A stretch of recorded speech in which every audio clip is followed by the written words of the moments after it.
que yo no hago parte de la comisión primera, hago parte de la comisión segunda, pero ante estos temas creo que es importante manifestar las posiciones abierta y públicamente frente a temas tan delicados como la venta de un activo del tamaño de la participación de EPM accionaria en UNE.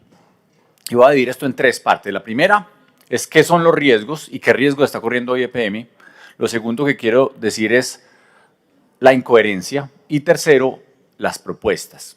Comienzo con los riesgos. Hoy EPM está ante muchos retos, ante muchos riesgos de todo tipo, administrativos, en especial administrativos, de mercado, financieros. Y el mayor riesgo de EPM, lamentablemente en este momento, es que es una empresa que parecería haber perdido hace mucho tiempo el norte, que no sabe a qué se quiere dedicar. EPM viene en un proceso sin visión, parecería que fuera simplemente al capricho del alcalde, que realmente Quintero se convirtió en el único miembro de junta directiva, una junta directiva penosa de papel, un comité de aplausos como muchos de las instituciones que metemos en Medellín en este momento, un área directiva de EPM que cambió, se perdió todo el conocimiento, toda la capacidad, cada uno tiene jefe político, se sabe pues cuál es el directorio político, quién es el jefe de cada quien, y eso es muy lamentable porque la empresa se politiza cada vez más va perdiendo su sentido. Entonces, una empresa que empieza con esos bandazos de pues, el cambio de objeto social que ya se mencionó, con la propuesta de cambio de objeto social, donde hoy estamos diciendo pues que vamos a vender telecomunicaciones, pero nos queríamos meter pues teóricamente en turismo, venta de seguros, es decir, unas cosas pues que nada tienen que ver con el objeto de la prestación de servicios públicos de Medellín, que es que ese es el objeto fundamental de EPM, la prestación eficiente, y decía así en su inicio y barata, una prestación barata de los servicios públicos en Medellín. Entonces entiende uno que uno de los riesgos más profundos que tiene EPM es esa visión a la que la empresa se está sometiendo. No hay visión, no sabemos para dónde va EPM, no tenemos idea qué quiere. Evidentemente el tema de Hidroituango, que es un capítulo aparte, hace que la empresa se tenga que reinventar de alguna manera, repensarse, pero seguimos con lo mismo, en una empresa que no sabemos en 5, 10, 15 años para dónde va. No hay una visión, reitero, y al contrario, una politiquería, aprovechando esa mezcolanza, empieza a generarse unos riesgos financieros grandísimos. El primero es que EPM hoy tiene dificultades complejas de caja, por muchas razones, porque entre otras prepagar una deuda de 450 millones de dólares, pues que es por caprichos, entre otras cosas, vienen los temas de los caprichos, porque Quintero dijo que él quería cambiar los contratistas de Hidroituango, entonces que él paga los 450 millones de dólares. Dígame, pues, ¿qué empresa saca de su bolsillo 1.8 billones de pesos redondeados para prepagar deuda y no queda con problemas de liquidez? Pero además sin saber cuánto va a costar la finalización de Hidroituango. Nadie nos ha dicho cuánto va a poner en marcha las turbinas 5 a 8. Eso falta muchísimo tiempo, pues por allá nos dicen que para el 2025, ya no sabemos ni qué momento ni en qué fecha. Pero entonces EPM va perdiendo ese norte y empiezan con los riesgos financieros. Los riesgos financieros que se van sumando con los caprichos del momento. Comprar Afinia, con todos los riesgos que se quiera, entre otras, una inversión en muchísimo tiempo, pues que no van a tener que responder ni este gerente, ni la junta directiva, ni Quintero, porque en 10, 15 años cuando digan que Afinia fracasó, ¿quién va a dar la cara? El gerente de ese momento, el que esté de gerente de empresas públicas de Medellín, va a tener que decir, pues sí, fue una mala decisión, no pegó, no pasó nada, perdimos plata, pero intentamos. Digamos que son riesgos que ha tomado la empresa bastante arriesgados porque no es una pequeña inversión. La inversión en Afinia únicamente y lo decía en su momento la gerente Blanca Liliana, necesitaba 10 billones de pesos en 8 años para simplemente disminuir a la mitad los cortes de energía, que pasaban de 120 horas a 60 horas en 10 años. En 10 años, imagínense, 60 horas. Y el promedio en Medellín, que viene creciendo por cuenta, lamentablemente, de la mala gestión de EPM, el promedio de EPM en Antioquia, corrijo, o en general en promedio de EPM, es de 13 horas. Es decir, casi 5 veces Afinia en horas de corte de energía año que EPM. O sea, Afinia, 5 veces en cortes, en 10 años, o sea que de aquí a allá posiblemente ya hayan quemado muchas facturas, ya hayan quemado muchas oficinas de Afinia, porque eso es lo que termina sucediendo, como pasó con Electricaribe. Entonces, esos errores de fondo, a los que se van sumando una serie de dificultades en el pasado, Aguas de Malambo pierde plata, Empresas Varias de Medellín pierde plata, muchas de las empresas que no vemos tomar decisiones de fondo, ahí siguen llevándose la caja de EPM. Entonces, Afinia, Empresas Varias, Aguas de Malambo, muchas de esas filiales con dificultades, no hablemos de unas en el extranjero que no, pues no tenemos ni siquiera la capacidad de controlarlas, como Tixa, por ejemplo, en México. Todas ellas que van sumándose empiezan a generar altos riesgos financieros para EPM hacia adelante. Y un riesgo financiero de EPM es el fin de la empresa y el fin del traslado de los servicios, de los beneficios económicos para Medellín, para los ciudadanos de Medellín, las transferencias que se hacen anuales de 1.6, 1.7 billones de pesos en este momento, más la prestación de los servicios públicos en Medellín. Yo no quisiera pensar qué pasaría el día de mañana si EPM por algún motivo se quebrara, como se quebró en Cali, como se han quebrado un montón de empresas. ¿Cómo sería la prestación del servicio para Medellín? ¿En manos de quién quedaríamos? Entonces, una empresa modelo de 67 años de existencia, hoy en riesgos por la desadministración, por las malas decisiones, por la mediocridad, por la improvisación, porque nadie es capaz de decirle a Quintero, hombre, tranquilícese y pare, ¿cierto? Piense en el futuro de esta empresa. Es que esto es un capital construido con demasiado esfuerzo, con errores, evidentemente, porque históricamente puede haber todo tipo de errores, pero al menos con la intención de, insisto, prestarle los mejores servicios públicos a Medellín y generar una empresa de hoy, una envergadura internacional, pero que nunca puede olvidar de dónde viene y a quién se debe, que es a los habitantes de Medellín, a los ciudadanos de Medellín, que somos los dueños de EPM. Los dueños de EPM no es ni el alcalde, ni la junta directiva, ni los señores vicepresidentes, ni el gerente, ni nadie. Los dueños de EPM somos los ciudadanos de Medellín y no estamos garantizando con la actual administración, y la administración me refiero es la junta directiva, los altos cargos directivos, no estamos garantizando el futuro de EPM. Aquí lo que hay es riesgos económicos constantes, riesgos en la prestación de servicio y en especial riesgos de corrupción muy grandes, como ya hemos empezado a denunciar desde hace días. Esos son riesgos de fondo en el mal manejo de EPM. Entonces nos ponen aquí una dicotomía supremamente grande. EPM, empresa que adoramos, por la que nos hemos jugado toda la vida, que insisto, está en un mercado riesgoso en todo tipo, el mercado energético, con muchos riesgos hacia futuro, ya lo hemos mencionado aquí en muchas ocasiones.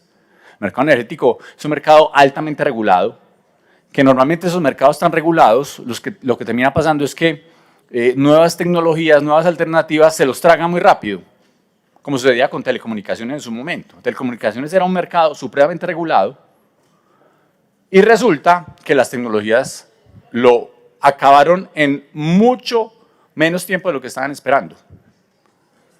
Entonces todavía pues apostaban que a larga distancia, eso en 5 segundos se fue, entonces llegó Skype y en 5 segundos acabó con las empresas de telecomunicaciones de larga distancia, por ejemplo. Y eso va a suceder inminentemente, quién sabe en cuánto tiempo, con el mercado energético, que ya lo hemos dicho, como las tendencias de las personas, por un lado, las empresas que van a producir su propia energía, o sea, a través de paneles solares, una empresa va a tener la capacidad de producir, de pronto no el 100% de la energía que consume, pero sí una capacidad de empezarse a independizar energéticamente. Entonces, una empresa que tiene una planta muy grande de producción, pone unos paneles solares en su techo y se independiza al 30, al 40%, se le baja inmediatamente su cuenta de servicios públicos. ¿Y quién paga? Pues EPM con menos ingresos. Y sucederá seguramente en hoteles, y sucederá especialmente, y empieza así en las oficinas, en los comercios, en los centros comerciales, los estratos altos, y va empezándose a independizar un poco la gente. Pero adicionalmente en el futuro, ese mismo usuario va a poder vender sobrantes de energía. Y yo no voy a EPM pensando en qué va a hacer con eso. Cuando ya pasemos de consumidores a lo que se conoce como prosumidores. Personas que no solamente consumen energía, sino que además se interconectan y venden lo restante que no usa. Y yo no voy a EPM con un plan concreto para ver cómo se presenta frente a eso. ¿Qué es la alternativa de EPM? Sí, poner unas electrolineras para que el día de mañana, voy a pedir 5 minutos más, señor presidente, le agradecería mucho. Unas electrolineras. Dale, no hay problema, 5 minutos. Con el objetivo de que a través de los vehículos eléctricos se pueda empezar a solucionar un poco, es decir, como algunos planes ahí, esperando pues que crezca el mercado de vehículos eléctricos, que va supremamente lento, no a la velocidad que quisiéramos, por los altos costos de ese tipo de vehículos. Entonces no sabemos si va a ser en 10 años que va a haber aquí una masificación de vehículos eléctricos. En fin, son muchos retos que, insisto, no estamos viendo soluciones concretas de EPM. Entonces nos dicen, listo, mercado de telecomunicaciones es supremamente riesgoso. También quisiéramos ver qué otras empresas y qué otros mercados son supremamente riesgosos para que empecemos a pensar EPM. Y no solo vendamos, es cómo salvamos esas empresas, porque yo siempre he querido ver una, digamos, cláusula de protección del patrimonio público en la que salvemos la empresa y sea eficiente y sea rentable. O sea, ¿cómo hacemos que Tigo Une sea rentable, sea eficiente? Que puede ser muchas alternativas, de temas de mercado, en temas de innovación, que EPM lamentablemente está muy retrasada en temas de innovación, en nuevos socios, unos socios que sean dueños, por ejemplo, de la infraestructura y entonces no sea tan costosa para los flujos que se requieren, para las eventuales capitalizaciones. No, aquí nos llegaron fue con la fórmula cocinada, venda o venda. No es salve, no es crezca, no es fortalezca la empresa, es venda, no hay nada más que hacer. Eso quisiera no ver un poco más de gerencia, más de administración.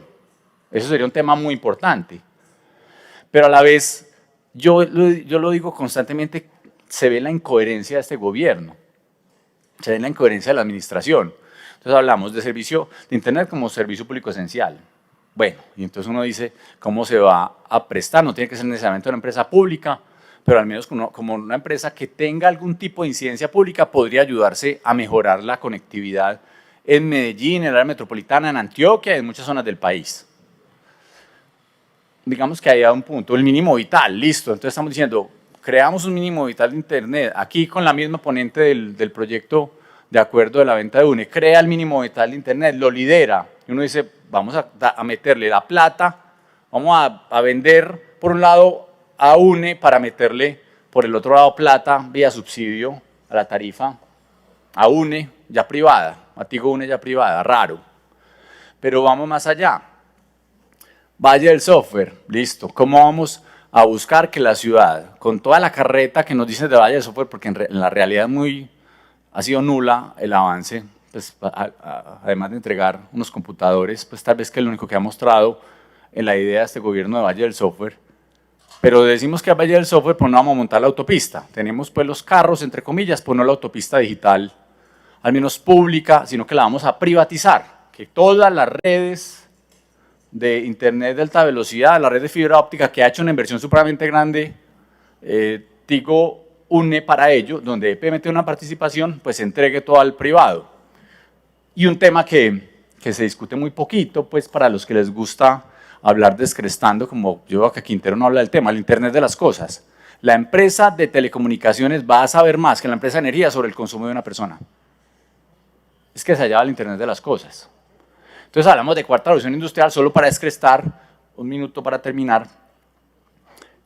Hablamos de ese tipo de digamos, ideas, sueños, etcétera, pero solo para descrestar, no las ponemos en práctica. Entonces, una contradicción enorme que uno no comprende de un montón de malas inversiones, pero adicionalmente una contradicción de lo que debería ser una inversión con una visión diferente, que no necesariamente tiene que ser financiera, porque si no hace rato, muy bien se ha dicho acá, hubiéramos vendido empresas varias, hubiéramos vendido Metro, hubiéramos vendido Metrosalud, la participación de la Alcaldía de Medellín en Sabia Salud, muchas que no tienen la fortaleza que deberían tener.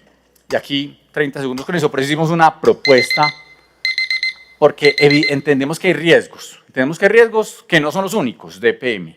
Ya vimos cuáles son riesgos grandísimos de mercado, administrativos, pero entendemos entonces que aquí hay un riesgo que no queremos asumir con el discurso que nos ha dado, que se nos ha venido dando, donde aquí pues hay un hueco y es culpa de que no vendimos UNE en Medellín. O sea, la incompetencia de este gobierno es culpa de no haber vendido UNE. Pero entonces nosotros queremos hacer una contrapropuesta muy seria. Apoyaríamos este proyecto, pero con una condición muy clara, que los recursos de la venta de UNE se vayan a los ciudadanos de Medellín, a los que les incumplieron una promesa de gobierno de congelar las tarifas de servicios públicos, a los que les han dicho que tiene que haber valle del software pero no tienen conectividad, a los que les han dicho que tenemos que tener los servicios públicos domiciliarios, pero una gran mayoría de la ciudad, una gran parte de la ciudad o está desconectada o no tiene capacidad de conectarse, por ejemplo, al gas. Por eso hacemos esta contrapropuesta, que los recursos vayan a Medellín, no que se lo mecateen en EPM con esas malas decisiones, no que se lo mecatee Quintero como le dé la gana, que es que no va a llegar los recursos durante este periodo, pero sí pueden llegar otro tipo de recursos. Cuando uno ya tiene esa carta de navegación, uno ya puede hacer lo que le venga en gana. Por eso le queremos proponer a Medellín que apoyaríamos esta venta de acciones de EPM en UNE, sí y solo sí se garantiza que los recursos van a los ciudadanos de Medellín, no a las malas administraciones de Medellín, para que le cumplan los ciudadanos de Medellín las mentiras que le han dicho, especialmente el tema tarifario. 46% aumentó el acueducto para los ciudadanos de Medellín en el último año en estrato 1. Eso es un irrespeto y nos dicen entonces que no pueden hacer nada. Sí se puede hacer y con los recursos de EPM en UNE, en caso de que se vendiera, queremos que haya los ciudadanos de Medellín, de lo contrario es imposible apoyarlo. No queremos más plata para la politiquería, para la desadministración, para la corrupción, para malas inversiones como Afinia. No creemos en eso, creemos en los ciudadanos de Medellín, a los que se les debe muchísimo y por eso apoyaríamos solo con esa condición. De lo contrario, votaremos negativo el proyecto. Gracias, presidente.